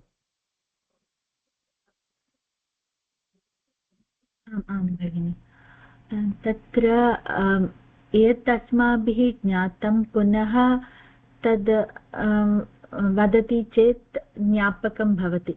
इत्युक्ते अन्यः कोऽपि महत्त्वपूर्णः अर्थः भवति इति ज्ञापकं भवति। अतः तत्र अतिङ् इति उक्तम् इत्यनेन सुब् न भवतु इति, सुबन्तं न भवतु इति एवं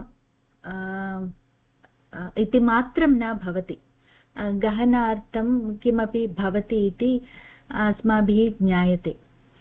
अत्र सुबन्तम् इत्यस्य सुप् सुपासः इति अस्ति, सुबन्तेन सह समासः इति, तद् सुबन्तेन सह समासः न भवति इत्यपि अत्र ज्ञापकम् अस्ति। तत्र कृदन्तेन सह इत्युक्ते तत्र प्रसज्य प्रतिषेधः अस्ति, अतः तिङन्तं मा भवतु इत्येवम् अस्ति चेत् तत् तिङन्तं नास्ति सुबन्तं भवतु इति वयं ज्ञातुं शक्नुमः, परन्तु तद् न तत्र ज्ञाप्यते। तत्र कृदन्तं भवति इत्यनेन वयं ज्ञातुं शक्नुमः सुप् इत्यस्य सुप् सुपासः इति, सुपासः इति अस्ति किल, तत् सुबन्तेन सह समासः न भवति इति ज्ञाप्यते। तत्र किम् अस्माभिः पूर्वं पठितमस्ति, यदा अश्वक्रीतः इति, अश्वेन क्रीतं किमपि क्रीताभूमिः इति अस्ति चेत् तत्र किं भवति, स्त्रीप्रत्ययविधानार्थं तत्र क्रीता इति भवति स्त्रीप्रत्ययः, क्रियोगः तप्रत्ययः अस्ति चेत् क्रीता इति भवति। तत्र किं भवति, अश्व इति सुप् सुबन्तेन सह इति भवति, अश्वयोगः क्रीता इति अस्ति चेत् सुप् सुपासः इत्येव भवति, परन्तु तत् न इष्टं। तत्र अश्वक्रीति इति रूपं वयम् इच्छामः, अतः कृद्भिः सह यदा समासः क्रियते, अश्वयोगः सुबन्तेन सह न समासः भवति, परन्तु कृदन्तेन सह समासः भवति, अतः अश्वयोगः क्रियोगः त इत्यनेन सह एव समासः भवति। यदा स्त्रीप्रत्ययः भवति तदनन्तरं एव भवति। अतः अश्वक्रीति इति रूपं वयं प्राप्तुं शक्नुमः, तदनन्तरमेव सुबुद्बत्तिः भवति इति। अतः वयं यत् ज्ञातुं शक्नुमः, सुबन्तेन सह न समासः भवति, परन्तु कृदन्तेन सह एव समासः भवति, तदनन्तरमेव सुबुत्पत्तिः भवति। अतः स्त्रीप्रत्ययानां विधानमपि तदुत्तरमेव भवति इति। आमां समीचीनं भगिनि। इत्यत्र विशेषविषयः अस्ति अतिङ् इति पदेन केवलं तिङन्तनिषेधः इति एव नास्ति, तस्मात् अधिकं। तर्हि तत्र तिङ् भिन्नः कश्चन भवेत्, कृत् भवेत् इति सूचना लभ्यते अतिङ् इति पदस्य ग्रहणेन। अस्तु, समीचीनं। तर्हि इदानीं किञ्चित् अग्रे गच्छामः। अत्र इदम् अन्तिमं वाक्यम् अतिङ् इति पदं सुप् इत्यस्य विशेषणत्वेन सुप् अधिकारस्य निवृत्तिं करोति। तर्हि सुबन्तं यत् अतिङ् अस्ति, तिङन्तं नास्ति इति, सुबन्तं यत् तिङन्तं नास्ति, अतः अतिङ् सुबन्तं यत् तिङन्तं नास्ति इति अर्थः नास्ति अत्र। अतिङ् इत्यनेन यद् तिङ् भिन्नः तिङ् सदृशः कश्चन इति अर्थः। तर्हि अस्य अर्थः कः? अतिङ् इति पदं सुप् इत्यस्य विशेषणत्वेन सुबधिकारस्य निवृत्तिं करोति। इत्युक्ते अतिङ् इति पदं वस्तुतः अतिङ् इति पदं सूत्रे अतिङ् इति पदं वर्तते। तर्हि अत्र यदि वयं सः सुप इत्यस्य अधिकारः अस्ति इति वयं पश्यामः चेत् तदानीम् अतिङ् इति पदं सुपा इत्यनेन सह सम्बद्धः भवति खलु। अतिङ् इति पदं सम्बद्धं भवति। सुपा अतिङ्गा सुपा इति भवति। तर्हि अतिङ्गा सुपा इत्यस्य अर्थः कः इति चेत्, अथवा अतिङ् सुप् इत्यस्य अर्थः कः इति चेत्, तर्हि अतिङ् इति पदस्य अर्थः तिङ् भिन्नः तिङ् सदृशः इति अर्थः यदा आयाति तदानीं सुप् इति पदं निवृत्तं भवेत्, तदानीमेव तिङ् भिन्नः तिङ् सदृशः इति अर्थः आगन्तुं शक्नोति। अतः प्रथमसोपाने अतिङ् सुप् इति वयम् आनयामः। सुप् सुपा इत्यस्य अनुवृत्तिः अस्ति इति चिन्तयामः चेत् अतिङ् सुपा इति आनयामः। इदानीम् अतिङ् इति पदस्य विशेष अर्थः वर्तते इति वयं वदामः चेत् अतिङ् इति पदस्य कः अर्थः? तिङ् भिन्नः तिङ् सदृशः इति अर्थः, नाम कृत् इति अर्थः। यदा कृत् इति अर्थः इति वयं वदामः तदानीं सुप् इति तत्र न भवेत्, सुप् इति निवारितं भवति। अस्तु, प्रथमतः आनेतव्यं सुप् सुपा इति, सः सुपा इति। तस्मात् इत्युक्ते सामान्यतया इत्युक्ते वयम् इदानीं सूत्रार्थः कथं भवति इति वयं चिन्तयामः चेत् तदानीं वयं चिन्तयामः सामान्यतया सुप् सुपा इत्यस्य अधिकारः सर्वत्र अस्ति, अत्रापि अस्ति इति वयं चिन्तयामः। तर्हि अतिङ्गा सुपा इति वयं चिन्तयामः चेत् तदानीम् अतिङ्गा इति पदस्य विशेषः अर्थः कः अर्थः इति चिन्तयामः चेत् तिङ् भिन्नः तिङ् सदृशः कृत् प्रत्ययः इति अर्थः इति चेत् कृदन्तम् इति अर्थः इति अस्ति चेत् कृदन्तम् अपि च सुबन्तम् अनयोः अत्र सम्बन्धः नास्ति। कृदन्तम् इत्युक्ते कृत् प्रत्ययः यस्य अन्ते वर्तते तादृशकृदन्तम् इति अर्थः अस्ति। इदानीं सुबन्तम् इति अपि अस्ति चेत् अर्थबोधः न जायते। कृदन्तं सुबन्तम् इति न अर्थबोधः न जायते। यस्य पदस्य अन्ते कृदन्तं वर्तते तत्तु सुबन्तं नास्ति। सुबन्तम् इति तु भिन्नम् अस्ति, यस्य अन्ते सुप् वर्तते तदेव सुबन्तम्। अतः कृदन्तं सुबन्तम् इति वक्तुं न शक्यते इति कृत्वा अत्र सुबन्तम् अतिङ् इति पदस्य विशेषग्रहणेन सुबन्तम् इति पदं निवृत्तं भवति। अस्तु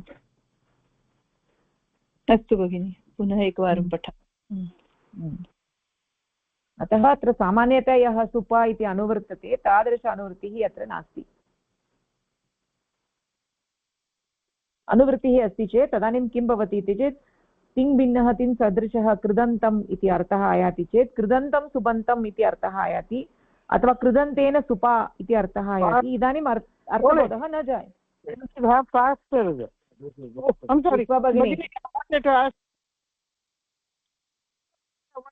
Question. You wait for a minute. You just joined few minutes back. Just wait for a minute किं वदामि तत्र सुधा भगिनी किं वदन्ति आसम् किमपि उक्तं वा मया विस्मृतम् ओके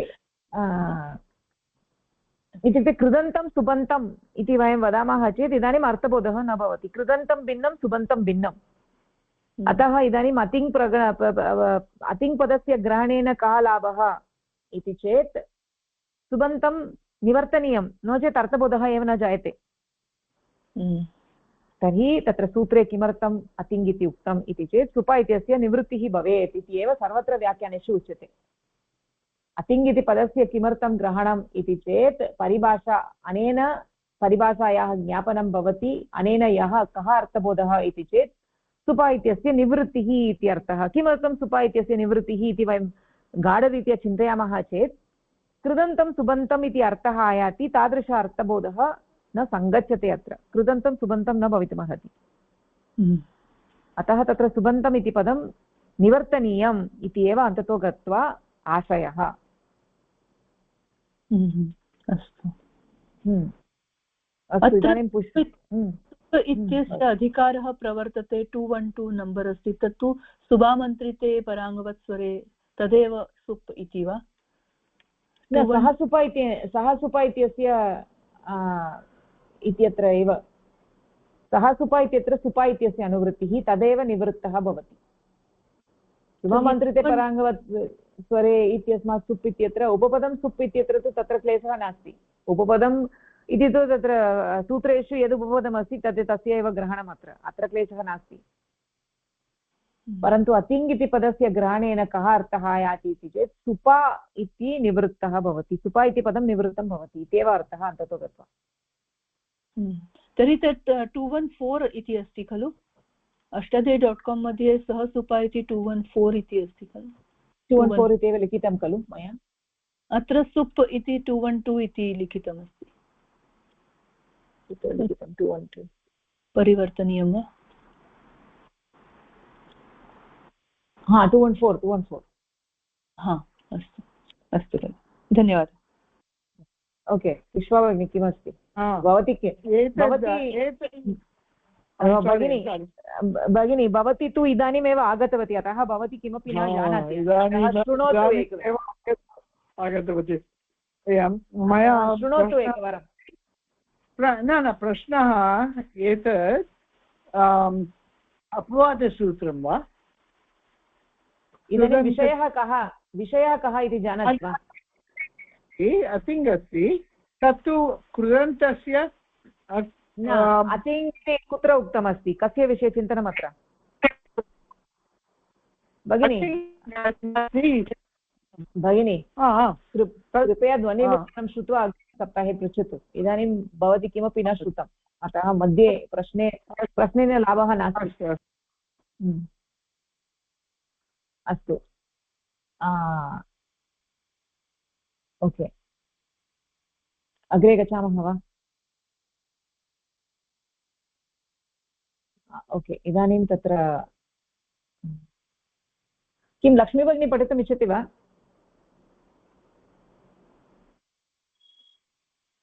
आं भगिनि नमस्कारः भगिनि पठामि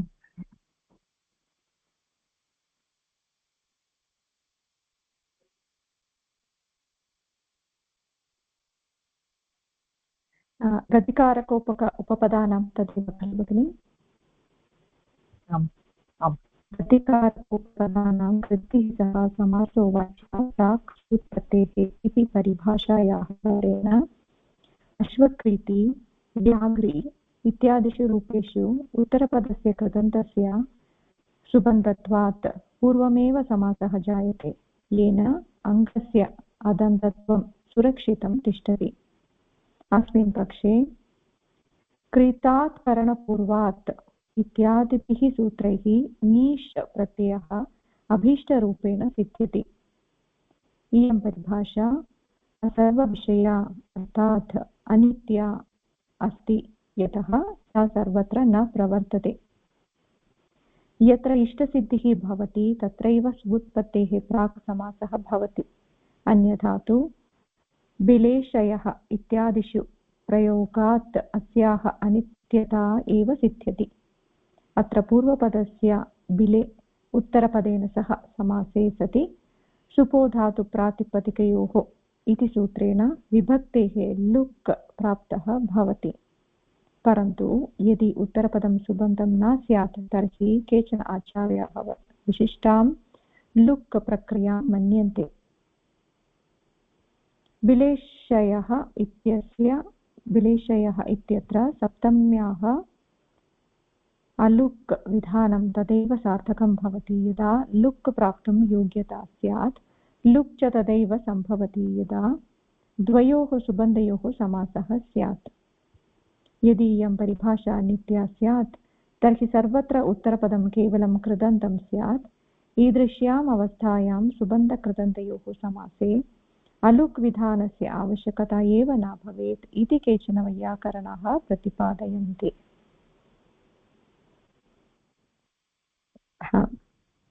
प्रयत्नं करिष्यामि भगिनि। अत्र गतिकारक उपपदानां कृत्भिः सह समासो वाच्या प्राक् सुबत्पत्तेः इति एका परिभाषा वर्तते। अस्य बलेनैव अश्वक्रीति व्याघ्रि इत्यादिषु रूपेषु कृदन्तस्य सुबन्धत्वात् पूर्वमेव समासः जायते। तदर्थं येन अङ्गस्य अदन्तत्वं सुरक्षितं तिष्ठति। तर्हि अहं चिन्तयामि अश्वक्रीता व्याघ्र इति रूपं भवति इति।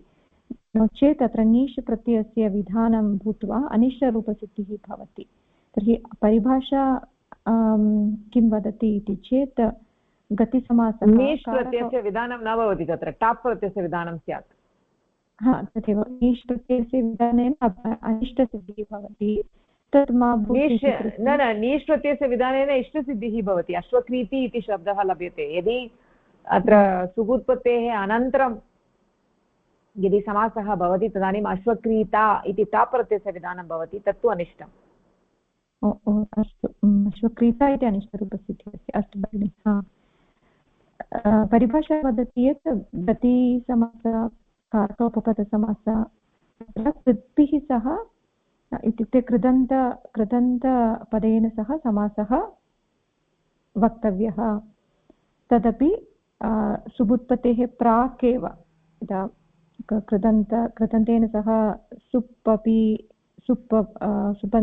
प्रत्ययाः विधीयन्ते खलु इति चेत् तस्मात् पूर्वमेव समासः स्यात्। तथा एव इष्टरूपसिद्धिः अपि भवति। अनेनैव अश्वक्रीति व्याघ्रि इति रूपं लभ्यते। अनेन अदन्तत्वं सुरक्षितम् इति चेत् अश्वक्रीता व्याघ्र इति समस्तपदं पूर्वं लभ्यते। परं नीश् प्रत्ययस्य विधानेन अश्वक्रीति व्याघ्रि इति रूपसिद्धिः भवति इति अत्र उक्तमस्ति। अपि च क्रीतात् करणपूर्वात् इति अत्र क्षम्यताम्। अत्र इयं परिभाषा अनित्या इति उक्तं खलु। इत्युक्ते गतिकारकोपपदानां कृत्भिः सह इयं परिभाषा। आमामाम्, अत्र परिभाषा तु एका एव। गतिकारकोपपदानां कृद्भिः सह समासः प्राक् सुबुत्पत्ति, सा एव परिभाषा अस्ति। क्रीतात् करणपूर्वात् इति सूत्रेण नीश् प्रत्ययस्य विधानम्।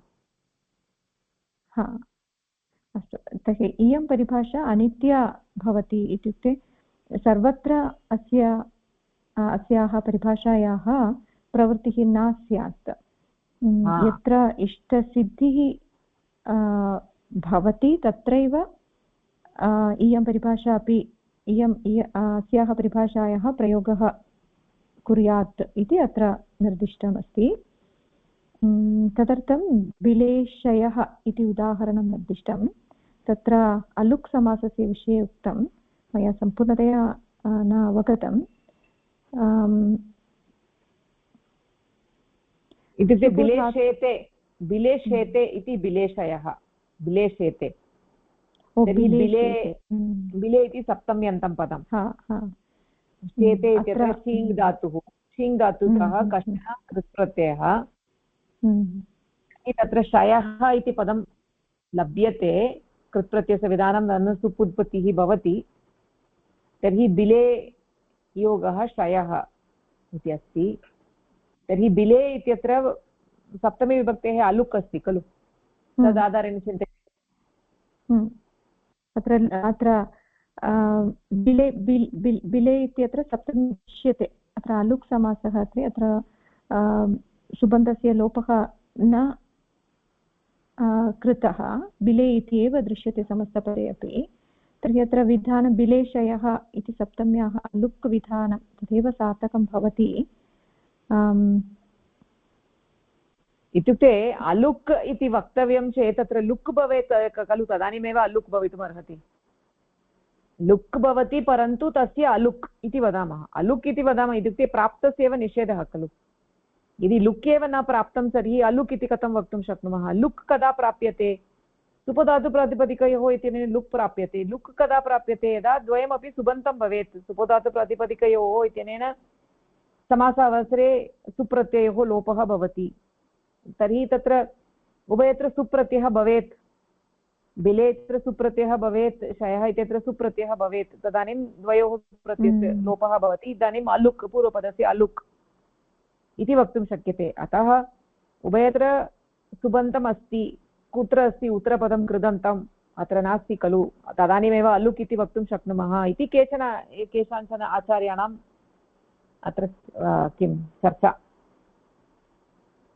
अतः बिलेशः इति एकम् उदाहरणं यत्र परिभाषा अनित्या अस्ति। यतोहि अत्र लुक्, वस्तुतः लुक् प्राप्तः वर्तते, तादृशलुक् यद् प्राप्तं तस्य निषेधः अलुक् इत्यनेन, तत्र केनचित् सूत्रेण अलुक् भवति।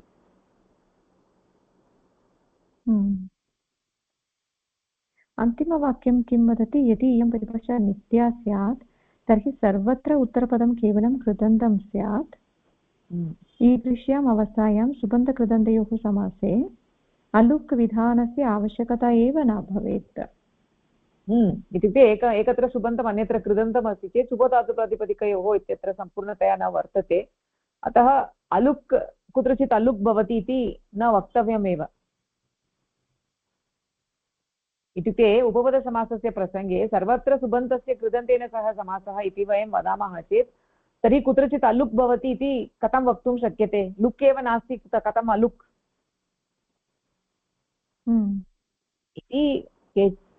इति काचित् चर्चा। इत्युक्ते अन्ततो गत्वा किम् अवगन्तव्यम् इति चेत् इयं परिभाषा अनित्या, इत्युक्ते सर्वत्र प्रवर्तते इति नास्ति। इष्टसिद्धिः एव अन्ततो गत्वा लक्ष्यं। कुत्रचित् इष्टसिद्धिः न भवति चेत् तदानीं परिभाषायाः प्रयोगः नास्ति। कुत्रचित् इष्टसिद्धिः भवति चेत् परिभाषायाः प्रयोगः इति एवमेव सर्वत्र व्याकरणेषु खलु। अन्ततो गत्वा लक्ष्यं किं प्राप्तव्यं तदनुगुणम् अस्माकं चर्चा। लक्ष्यानुगुणं सूत्रम् अथवा परिभाषा। अत्र विलेशयः इत्यत्र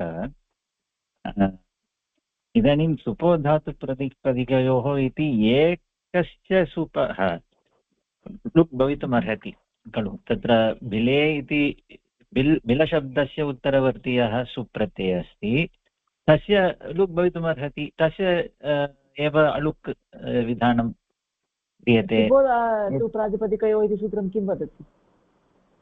तत्र समासावसरे सुबन्तानां लुक् भवति इति अस्ति। समस्तपदे ये सुबन्तः सुप् प्रत्ययाः सन्ति तेषां लुक् सामान्य समासे सुप्रत्ययोः लोपः भवति इति अत्र वार्ता। तर्हि बिलेशयः इत्यत्र सुप्रत्ययस्य लोपः भवेत्। बिले इत्यत्र लोपः भवेत्, शयः इत्यत्रापि लोपः भवेत्। अत्र शयः इदानीं कुम्भकारः इत्यत्र कुम्भम् अं कारः इत्यत्र सुब् नास्ति खलु।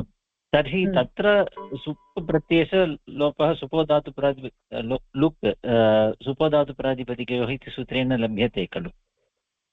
तत्र लुक् लभ्यते सत्यं, तत्र लुक् लभ्यते। तर्हि अत्रापि लभ्यते तु तस्य निषेधः, लुक् निषेधः क्रियते इति वक्तुं शक्नुमः वा?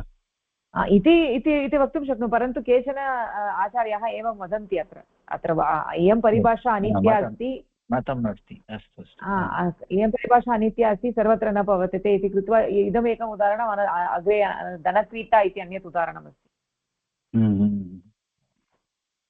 इति एतादृशस्थलेषु क्लेशः भवन्ति इति तेषां मतम् अस्य विषये चिन्तनं कुर्मः भवान् अपि चिन्तयतु अग्रिमसप्ताहे अस्य पुनः चर्चां कुर्मः समयः अतीतः किमस्ति भगिनि सुपो धातुप्रातिपदयोः वदति सुप् इत्यस्य अनन्तरं यत् प्रत्यय इत्युक्ते सुबन्ताः ये भवन्ति तस्यैव लोपः इति खलु अत्र कृदन्तः अस्ति खलु अतः तस्य तत्र भेदः अस्ति वा इदानीं शेते इत्यस्य शी धातुतः विद्यमानः सुप् अस्ति तदर्थं कश्चन भेदः भवेत् किम् न बिले इत्यत्र यः अवयवरूपेण सुप्रत्ययः अस्ति तस्य लोपः भवति तस्य लोपः भवेत् ततः परं शयः इत्यत्र तु कृदन्तः इति वक्तुं शक्यते खलु शयः इति पदं तदेव महोदय वदति कृदन्तः भवतु तत्र कः क्लेशः अत्र किमर्थम् अलुक् न भवति लुक् भवेत् एव अलुक् भवति इति किमर्थं वदति अत्र लुक् तु भवति एव खलु बिले इति अंशस्य लुक् तु भवति एव अतः अलुक् विधानं तदा एव सार्थकम् इति किमर्थम् एतद् वक्तव्यम् इति चेत् अत्र केचन एवं वदन्ति तावदेव केचन एवं वदति किमर्थम् एवं वदति इति तत्र धनक्रीता इत्यपि पदं पठित्वा तदनन्तरं सम्पूर्णतया चिन्तनं कुर्मः अत्र कः विषयः अस्ति इति अनन्तरं पश्यामः तत्र धनक्रीता इत्यत्र अपि सङ्गच्छते वा कः क्लेशः इति वयं पश्यामः ओके अस्तु अत्र स्थगनं कुर्मः धन्यवादः भगिनी नमस्कारः धन्यवादः भगिनी नमस्कारः धन्यवादः धन्यवादः भगिनी नमस्कारः